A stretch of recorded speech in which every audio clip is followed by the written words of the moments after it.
being a loving person. Why that's about the worst thing you could ever try to want to be. Imagine you're a small child and every night when you go to bed, your parent comes over and gives you a kiss because that's the right thing to do, because then they're a loving parent.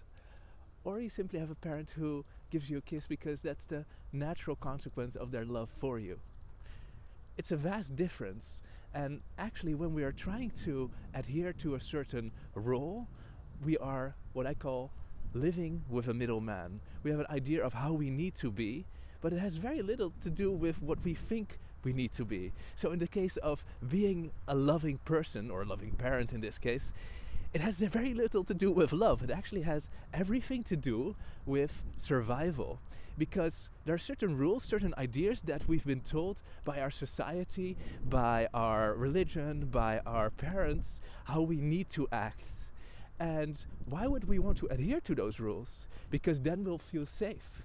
So when we have a certain idea of, I need to be a loving person, I need to be a loving parent, it all has to do with trying to fit in, to make sure that our tribe approves of us.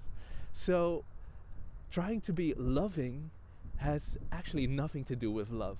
It has everything to do with your own survival. So don't try to be loving.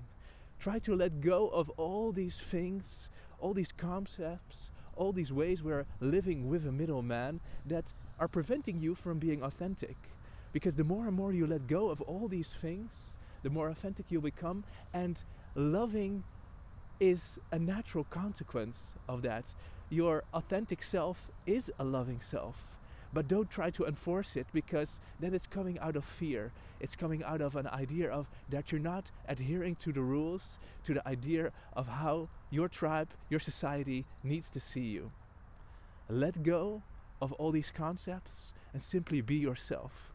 And you'll find out that you are loving from an innate overflowing of yourself, and not because you think you need to adhere to certain rules. I wish you a great day.